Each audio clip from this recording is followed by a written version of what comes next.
Okay. మన భారతదేశానికి independence day రాబోతుంది కాబట్టి ఈరోజు మనం ఇండిపెండెన్స్ అంటే ఏంటనేది ఆలోచిద్దాం. అంటే ఇండిపెండెన్స్ అనేది it has to be complete independence. అంటే ఉంటే స్వేచ్ఛ అనేది ఉంటే సంపూర్ణ స్వేచ్ఛ మాత్రమే, సగం స్వేచ్ఛ అనేది ఏమి ఉండదు. There is nothing called partial independence. అంటే పార్షియల్ ఇండిపెండెన్స్ అంటే ఏంటి అంటే కొన్ని విషయాల్లో ఇండిపెండెంట్, ఇంకొన్ని విషయాల్లో డిపెండెంట్ అంటారు. అలాంటిది ఉండదు. నువ్వు ఒక్క విషయంలో డిపెండెంట్ అయినా డిపెండెంటే. నీకు పూర్తి స్వతంత్రం కావాలంటే పూర్తి స్వతంత్రం, పూర్తి స్వేచ్ఛ అంటే దేని మీద ఆధారపడకూడదు. దేని మీద ఆధారపడందే పూర్తి స్వేచ్ఛ. సో ఈ దేని మీద ఆధారపడకూడదు అంటే దాన్ని మనం ఆ పూర్తి స్వేచ్ఛ, పూర్తి స్వతంత్రం అనేది ఎలా అర్థం చేసుకోవాలి అంటే ఇప్పుడు ఉదాహరణకి మనం బళ్ళో ఉన్నప్పుడు మనకి అరే ఇది ఒక దారి. ఆ దారి ఏంటి? మొదటి తరగతిలో నీకు ఇది చెప్తారు, రెండో తరగతిలో ఇంకోటి చెప్తారు. అది ఆల్రెడీ వాళ్ళు అది అక్కడ పెట్టి దాని మీద పుస్తకాలు వచ్చేసి దానికోసం స్కూల్ ఎట్టి దానికి ఒక టైం టేబుల్ ఎట్టి దానికి యూనిట్ టెస్ట్కి ఒక పుస్తకం పెట్టి ఇవన్నీ నీకు ఒక ప్రాసెస్ ఉంది అక్కడ ఆల్రెడీ. అది నువ్వు అందులో ఎటువంటి డెసిషన్ నువ్వు తీసుకోలేదు, అందులో ఎటువంటి ఏది నువ్వు తీసుకోలేదు. నువ్వు పుట్టావు, నువ్వు పుట్టినప్పుడు ఈ యొక్క ప్రాసెస్ అనేది ఉంది, దాని మీద ఆధారపడి నువ్వు చదువుకుంటున్నావు. నీకు కూర్చుని నీ అంతటా అరే అసలు ఏంటి విశ్వం అంటే ఏంటి అనే ఆలోచన నీకు నీ అంతటా రావట్లా. నీకు నీ అంతటా వచ్చింది అనుకున్నా సరే అది అంటే ఏంటి? ఇప్పుడు నువ్వు అరే ఫిజిక్స్ అనే పుస్తకం ఉంది, ఫిజిక్స్ అనే పుస్తకం తీసి అది ఓపెన్ చేసిన తర్వాత నీకు అట్లా అట్లా ఈ ఫిజిక్స్ అనేది ఏంది అనేది నీకు నీకు సమజవుతుందని whatever you will understand or. But వాపే అక్కడ ఒక ఫిజిక్స్ బుక్ అనేది రాసి ఈ పద్ధతిలో వెళ్ళాలి, ముందు క్యాలిక్యులస్ చదవాలి, తర్వాత then you go to this, you go to that అని మనకు ఒక దారి ఉంది ఆడ. ఆ దారి ఉంటే ఆ దారి పట్టుకొని పోతున్నాం మనం. సో ఆ దారి పట్టుకొని పోతున్నాం అంటే వీఆర్ నాట్ ఇండిపెండెంట్. అసలు న్యూటన్ గాడు ఎవడు నాకు తెలియదు. న్యూటన్ నాకు తెలియదు. అసలు ఫిజిక్స్ పుస్తకం నాకు తెలియదు. ఓకే, నేనే కూర్చున్నా, నేనే సోచాయించిన everything I only thought nothing. అంటే ఏంటి? నువ్వేదో ఒక ఆల్గరిథం పెట్టావని ఆ ఆల్గరిథం ఆ ప్రాసెస్ని పట్టుకొని ఆ ప్రాసెస్ వల్ల వచ్చిన నాలెడ్జ్తో కాదు నేను క్వశ్చన్ చేస్తుంది. అంటే నేను ఫిజిక్స్ పుస్తకంలో మెకానిక్స్ అనే సబ్జెక్ట్లో న్యూటన్ లాస్ అనేవి చదివిన తర్వాత అరే న్యూటన్ లెక్క కాదురా భయ్, నేను పోయి సపరేట్గా నేనే డిస్కవర్ చేసుకుంటా అని చెప్పి పోవట్లే నేను. చూడదు ఆ న్యూటన్ లేడు, ఎవరు లేడు, ఈ ఫస్ట్ క్లాస్ లేదు, సెకండ్ క్లాస్ లేదు, 10th క్లాస్ లేదు, చూడదు సబ్ కుచ్ వదిలేయి, మొత్తం వదిలేయి, తీసే మొత్తం. You start from the beginning. నువ్వు ఒక్కడివే ఉన్నావు, ఇంకెవడూ లేడు. ఓకే, ఏం చేస్తావు? వాట్? నీకు భాష ఏదైనా ఉంటుందా? నువ్వు ఆలోచించడం అనే దాని గురించి నువ్వు ఒక్కసారి గమనిస్తే నువ్వు ఆలోచిస్తున్నాను అనుకున్నావు, కానీ ఆలోచన అంటే ఏంటి?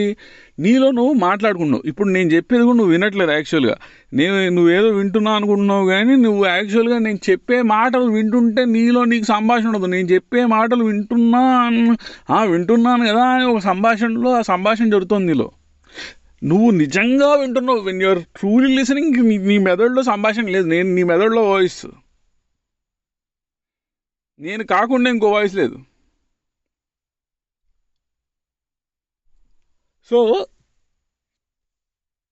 ఆ భాష అనేది కూడా లేకుండా ఆధారం, ఎటువంటి ఆధారం లేదంటే నువ్వు భాషలో ఆలోచిస్తున్నావు అంటే ఆ భాష నువ్వు కనుక్కోవాలా. ఏదో తెలుగు భాష, ఇంగ్లీష్ భాష ఎవడి భాష ఆడికి గొప్పండి. ఓకే, తెలుగు వాడికి తెలుగు భాష గొప్ప, కన్నడ వాడికి కన్నడ భాష గొప్ప, తమిళ వాడికి తమిళ భాష గొప్ప, మలయాళం వాడికి వాడి భాష గొప్ప, ఇంకోటి ఎవడికో వాడి భాష గొప్ప. ఆ భాషలో వాడు ఏమైనా కనిపెట్టాడా? దాన్ని కనిపెట్టలా. ఆ భాష ఎవరెవరో ఏదేదో కనుక్కున్నారు, పోనీ అది తెలుసుకున్నాడా? లేదు. ప్రేమ అంటే ఏంటి అంటే ప్రేమ అంటే లవ్ అంటాడు. నువ్వు ప్రేమ అంటే లవ్ అనడం, ప్రేమ అంటే ఇంకొన్ని పదాలతో చెప్పడం, అది అంటే అండర్స్టాండింగ్ అంటే ట్రాన్స్లేటింగ్ ఒక పదాన్ని ఇంకో భాషలోకి, ఒక భాషలో ఉన్న పదాన్ని ఇంకో భాషలోకి అనువాదం చేసి, ఏ భాషనైతే బాగా ఇంకెక్కువగా వాడతారో ఆ భాషలోకి అనువాదం చేసేసి ఆ అనువాదాన్ని అర్థం అంటున్నాం మనం. అర్థం అని ఈ మనం కనిపెట్టని భాష, మనం పూర్తిగా ఇది తెలుసుకొని భాష,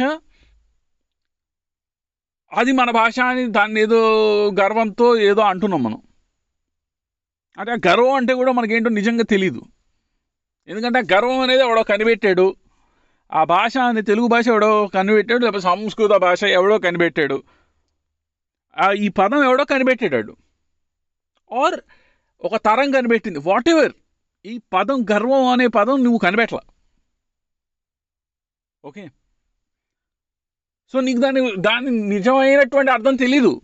దానికి నిజమైనటువంటి అర్థం తెలియదంటే నీకు ఆ న్యూటన్స్ లాస్ నిజమైనటువంటి అర్థం తెలియాలి, స్పెషల్ రిలేటివిటీ నిజమైనటువంటి అర్థం తెలియాలి, క్వాంటమ్ మెకానిక్స్ నిజమైనటువంటి ఆ క్వాంటమ్ ఫీల్డ్ థియరీలో ఫ్లక్చుయేషన్ ఏదో సి డాగర్ సి ఆపరేటర్ వేసి ఆ జీరో స్టేట్ ఆపరేట్ చేసి అట్లా వాడెవడో రాసింది నువ్వు తిరిగి చదివి వాడు రాసింది నాకు అర్థమైందండి అన్నం కాదు. అది నీకు నువ్వుగా, వాడెవడో చెప్పాడని కాదు, నీకు నువ్వుగా డిస్కవర్ చేయాలి. నీకు నువ్వుగా డిస్కవర్ చేయాలి అంటే ఇప్పుడు ఈ మాటలు విని నాకు నేనుగా డిస్కవర్ చేయడానికి బయలుదేరుతా అన్నావు అనుకో, అది డిస్కవర్ చేయడం కాదు. అంటే ఎవడో చెప్పాడని నువ్వు చేయడం కాదు, ఆర్ ఎవడో చెప్పలేదని నువ్వు చేయడం కాదు.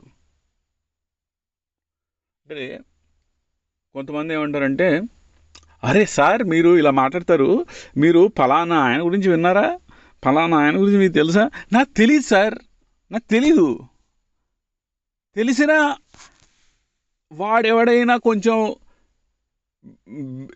మ్యాటర్ ఉన్నవాడైతే వాడు చెప్పేది ఇదే, అరే నేను గురువుని కాదు, నాకు తెలిసిందా, నాకు ఏదంటే అది కనుక్కున్నాను నేను, నువ్వు కనుక్కోపో, నీ సావు నువ్వు సావు, నీ సావు నువ్వు సావకుండా ఇంకా ఎవడ ఏం చేయలేడు, అది సావు నువ్వు సావాలి అంతే. నువ్వు సావాలంటే నువ్వే సావాలి, నేను చస్తే నువ్వు చస్తావా? సావు కదా. సో ఈ ఇండిపెండెన్స్ ఎటువంటి ఆధారం లేకుండా కంప్లీట్ ఇండిపెండెన్స్. కంప్లీట్ ఇండిపెండెన్స్ అంటే ఏంటి? ఇప్పుడు భాష అనేది ఓకే, నీ అంతటా నువ్వే మౌనంలోకి వెళ్ళిపోయి నువ్వు భాషను కనుక్కుని ఆ భాషతో ఆలోచించేసి ఏదేదో కనుక్కున్నావు అనుకుందాం. దీని అంతటికి ఏం కావాలి నీకు? దీని అంతటికి కాలం కావాలి. కాలం కావాలంటే ఏంటి? నేను ఇప్పుడు ఒకడు కనుక్కున్నా, ఇప్పుడు నేను ఇప్పుడు ఒకటి కనుక్కున్నా అని చెప్తున్నానంటే దాని అర్థం ఏంటి? నేను ఒక అర సెకండ్ కిందండి ఒకటి ఆలోచించాను, ఆ అర సెకండ్ కింద నుంచి ఆలోచించింది ఇంకో పావు సెకండ్ తర్వాత అర్థమైందండి, ఇంకో పావు సెకండ్ తర్వాత లైట్ ఎలిమినేట్ అయింది, ఈ అర సెకండ్ అయిన తర్వాత అని అంటున్నాను. అంటే ఏంటి? అర సెకండ్ ముందున్నటువంటి నేను అనబడే ఇది ఇప్పుడున్న నేనుని డిటర్మైన్ చేస్తుంది. అంటే ఏంటి? నేను నా పాస్ట్ మీద ఆధారపడి ఉన్నాను. భవిత అనేది ఇప్పుడు మనం ఏదైతే అంటున్నో దాని మీద ఆధారపడి ఉంది. సో ఇండిపెండెన్స్ లేదు. టైం ఉంటే ఇండిపెండెన్స్ లేదు.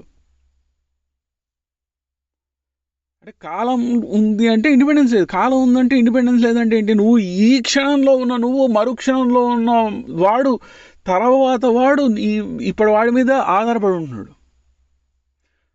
అంటే ఈ ఆధారపడి ఉండకుండా ఉండడం అంటే ఏంటి? అది కంప్లీట్ ఇండిపెండెన్స్ అంటే ఏంటి? Complete independence is complete innocence. Complete innocence ఏంటంటే ఇప్పుడు నీకు ఏదో కొన్ని జరిగిన వాటిల్లో బట్టి నాకు కోపం వచ్చిందనో నాకు ఇది వచ్చిందనో దానికి ఒక పేరు పెడుతున్నావు, ఆ పేరు నువ్వు కనుక్కోలేదు, నువ్వు కోపం అనేదాన్ని కనుక్కోలేదు, నీకు కోపం వచ్చింది, ఇది కోపపడకు అని ఎవడో చెప్పాడు, ఇలా అయితే కోపం అన్నమాట అని అనుకున్నావు. ఇది నవ్వు అంటే ఇలా నవ్వుతున్నారు అని నీకు చిన్నప్పటి నుంచి చెప్పారు, ఈ పదానికి ఇది రా అర్థం, ఆ పదానికి ఇది రా అర్థం, ఇది ఒక సిట్యువేషన్ రా, అది ఇంకో సిట్యువేషన్ రా అంటే వీటన్నిటికీ అనుగుణంగా నువ్వు నవ్వుతున్నావు. లేకపోతే నువ్వు ఏడుస్తున్నావు, లేకపోతే నువ్వు కోప్పడుతున్నావు. అంతేగాని ఇందులో ఏది నువ్వు ఇండిపెండెంట్గా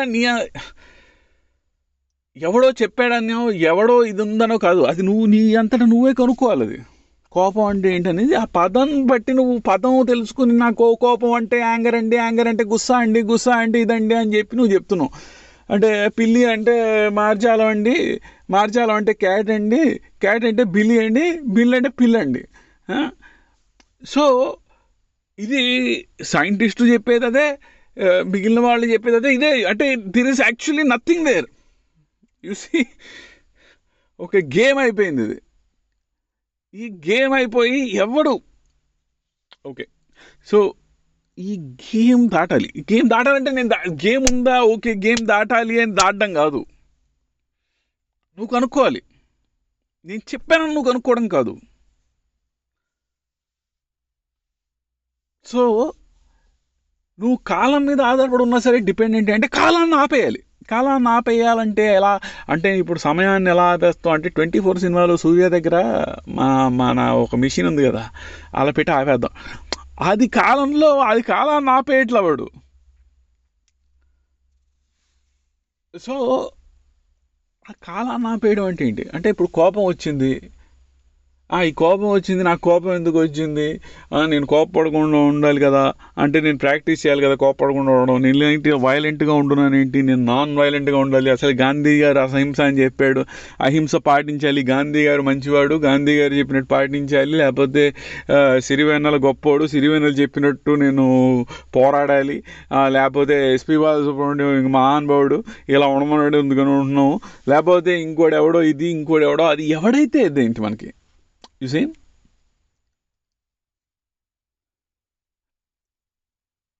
ఈ విధంగా నిన్ను నువ్వు కంట్రోల్ చేసుకొని ట్రై చేస్తున్నావు అంటే నేను కోపంగా ఉన్నాను, కోపం తగ్గించుకోవాలి.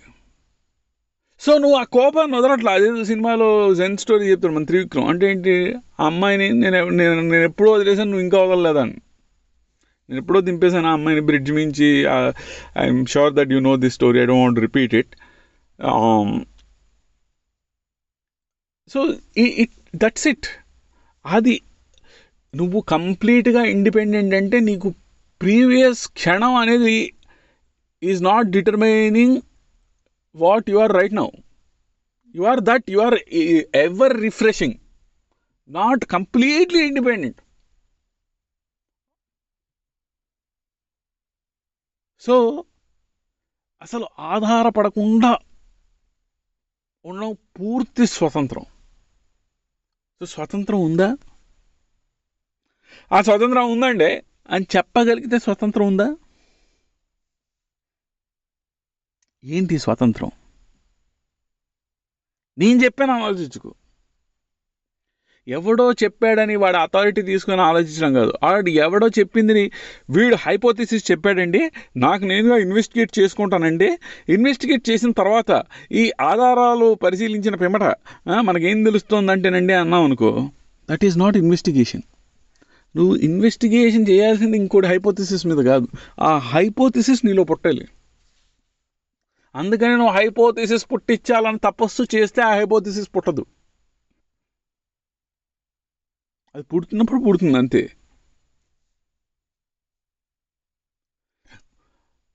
అది చెయ్యడం చేయడమే. నేను అన్నం తిన్ను అని చేయకుండా ఉండడం, అన్నం తినకుండా ఉండడం, అది చేయడం. అది సో ఆ complete independence, absolute freedom, independence. ఆ ఇండిపెండెన్స్ ఉన్నప్పుడు డే ఉంటుందా అంటే డే అంటే ఏంటి, కాలం. ఇండిపెండెన్స్ అంటే కంప్లీట్ ఇండిపెండెన్స్. భాష, కాలం, భావం అన్నీ ఏది లేనటువంటి ఒక చోట ఉంటే అలాంటి చోట అంటే డార్క్గా ఏదో అంటే ఏంటి మనకేంటి, మన మెదడులో రాజమౌళి ఉంటాడు అనమాట. ఏంటి మనం ఏది చెప్పినా సరే దానికి ఒక సీన్ సెట్టింగ్ చేస్తుంటాడు, ఆ సీన్ సెట్టింగ్ మనకు కనిపిస్తూ ఉంటుంది అనమాట. Okay, so that Rajamouli and that scene setting is not there. అది నువ్వు రాజమౌళి సినిమాను ఇంకోటి సినిమాను చూసి అది నువ్వు అలా ఆలోచిస్తున్నావు అంతే. అది వాడు కూడా అలానే ఇంకోటి ఎవడో చూసి ఇక్కడెక్కడ అంటే రాజమౌళి మొన్న మోడర్న్ మాస్టర్స్ ఏంటి అక్కడ ఏదో ఇది చూశాడు, కర్ణుడు ఘటోత్కచుడు ఒకటి చూసి బాలిలోనే ఎక్కడో చూసిన తర్వాత దాన్ని బట్టి బాహుబలిలో చూసాం. సో యూసి అది కనుక్కోవాలి, అది రాజమౌళి కనుక్కోవాలి. అన్ఫార్చునేట్లీ అంటే రాజమౌళి మహాభారతాన్ని కనుక్కోలేదు, రాజమౌళి వచ్చింది అది.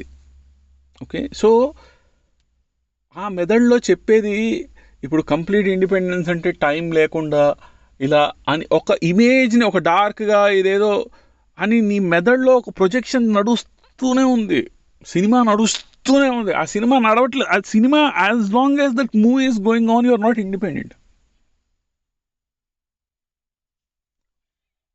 సో దీని గురించి ఇంకొంచెం లోతుగా ఆలోచించరా, కనుక్కోరా అనేది నేను చెప్పినది కాబట్టి కాదు.